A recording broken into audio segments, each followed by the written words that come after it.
Hola Santiago, buenas tardes. ¿Qué tal, Carlos? Buenas tardes. Ayúdanos a cerrar el círculo con números sobre lo que es la inmigración. Por ejemplo, en España, por ejemplo, en Europa, lo de la mano de obra que falta, lo del declive demográfico. Ayúdanos a completar este retrato que hemos arrancado con una historia pequeñita, personal, particular, pero que tiene una proyección muy general. Ayúdanos con tus números. Mira, yo con el tema de la inmigración veo bastante hipocresía. Porque se dice unas cosas y luego se aplican otras. Por ejemplo, no lo sé hoy, porque la tecnología avanza muchísimo, pero hasta hace 4 días la agricultura, toda la agricultura de la Alta California hubiese sido imposible sin la inmigración. Atención ahora, sin la inmigración ilegal, Sí, porque esa es otra. Es decir, se ponen una serie de barreras, una serie de palabras, una serie de colas, de cupos, y luego después se utiliza a las personas de una forma o de otra en contra incluso de lo que se había dicho en un principio. Bien, el tema esto que dices no hace falta que vayamos a Estados Unidos, ¿eh? También lo tenemos y lo hemos tenido aquí, pero sigue. Sí, claro. Bueno. Sí, por ejemplo, todo el boom del España va bien de la construcción hubiera sido imposible sin la inmigración procedente de África, de Latinoamérica y del este de Europa, mucha de ella ilegal, es un hecho. El tema de la inmigración, de todas maneras, desde una perspectiva económica, está empezando a cambiar porque la tecnología se está abaratando muchísimo, el precio de la tecnología.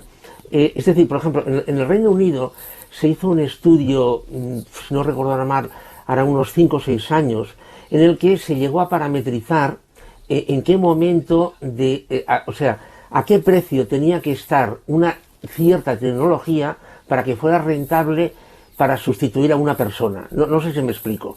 Es decir, en el trabajo X, hoy por hoy, era más barato que lo hiciese una persona que la tecnología, porque la tecnología era más cara que la persona. Bueno, pues, insisto, se parametrizaron una serie de tareas. Entonces, claro, yo lo que veo es que la inmigración, no mañana, pero en el largo plazo cada vez va a ser menos necesaria, precisamente porque la tecnología va a bajar de precio. Pero todos los trabajos de asistencia personal, Santiago, que se han especializado, lo que llamamos chapuzas, que no son chapuzas, porque cuando tenemos una emergencia no la llamamos chapuza, la llamamos emergencia, todo esto lo están cubriendo ahora mismo los inmigrantes. Sí, esto por descontado, Matías, pero yo me refiero a otro tipo de cosas. Pienso en la construcción, pienso en tareas industriales, pienso en recogida de fruta, que ya hay cada vez más robots en la agricultura, que son aún caros. Lo que tú planteas, pienso en camareros, por ejemplo, que ya hay robots que son camareros. Claro, lo que tú planteas de una asistencia personalizada, esto se tardará muchísimo más, evidentemente. Claro, y mientras llega ese futuro, Santiago, yo te lo pregunto directamente. Es decir, ¿qué le pasaría a este país si mañana decidiéramos que todos los inmigrantes que están realizando este tipo de trabajos, el cuidado a niños, ancianos, etcétera, se marcharan del país? No, bueno, es que no pueden irse, Isaías. Claro. Lo que yo creo es que tendría que hacerse al revés, es decir, tendría que legalizarse su estancia, se evitaría la explotación en muchos casos, su estancia quedaría legalizada y tendría estas personas que son imprescindibles, no necesarias, imprescindibles, tendrían derechos que ahora no tienen. Es decir, es que es justamente al revés. O sea, irse es que es absolutamente impensable, es que no puede ser. Bueno, sigamos haciendo números, Santiago. Vayamos a los grandes, y grandes en todos los sentidos, números esta semana, que son números de los bancos, los beneficios. Santander ha presentado hoy más de 11.000 millones de euros, 15% más de beneficios que el año pasado. Ayer fue el BBVA, también récord de beneficios, supera los 8.000 millones. La semana pasada fue Bankinter, mejores cifras de la historia, grandes resultados de los bancos. Bien, esto para la economía me imagino que es una buena noticia, ¿no, Santiago? ¿Esto es así? Sí, son buenas noticias, sí. Vale, esta semana leíamos en El País un artículo de Andreu Misé. A mí me interesó mucho, que explicaba que hoy un grupo de destacados economistas y diputados del Parlamento Europeo que han dirigido una carta al Consejo de Gobierno del Banco Central Europeo, donde consideran, abro comillas, muy preocupante que mientras los bancos han recibido el 4% de sus reservas en el eurosistema, sus clientes reciban una remuneración mínima por sus ahorros con un promedio del 0,35.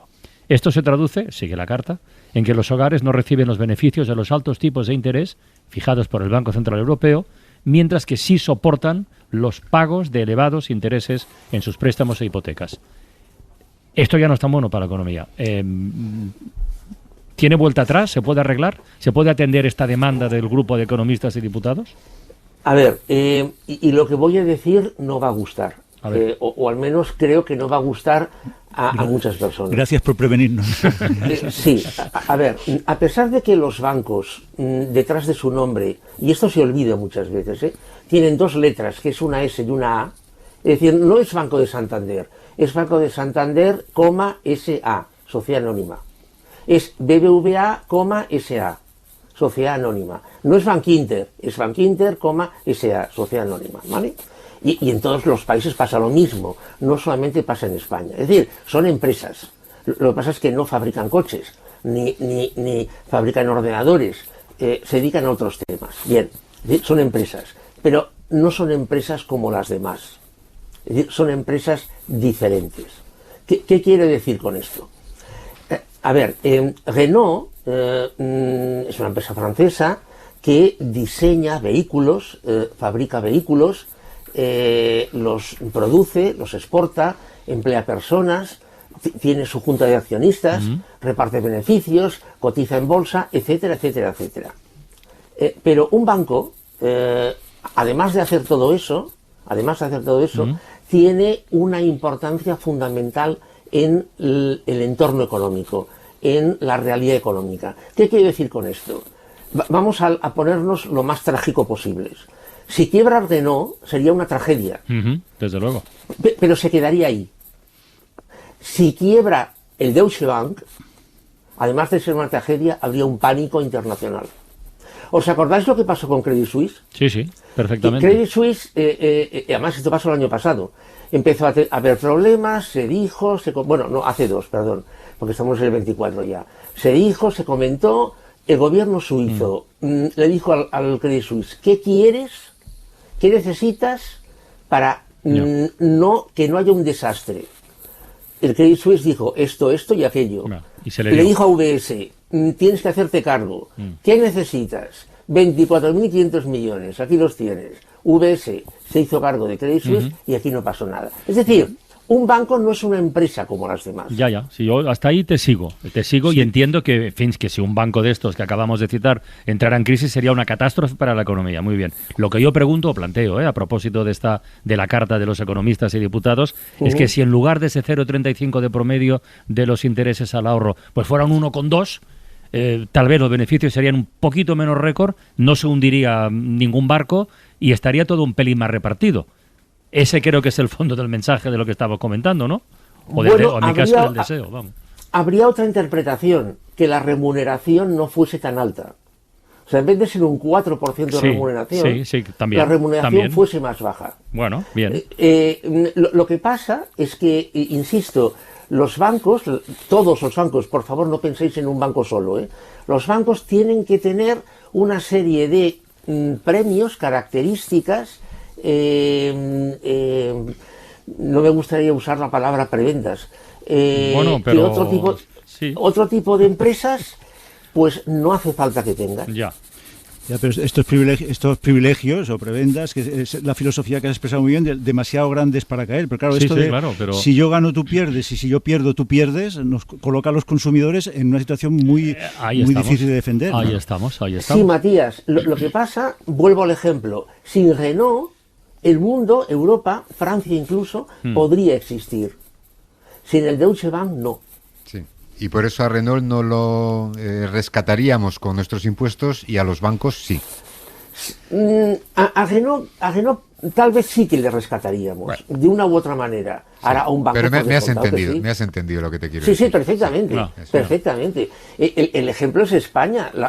Las cajas españolas fueron rescatadas con 46.000 millones de euros. Y ahí seguimos. Nuestros. Y ahí seguimos. Santiago, hasta la próxima semana. Vale. Matías, un abrazo. Cuídate mucho. Emma, hasta luego. Adiós.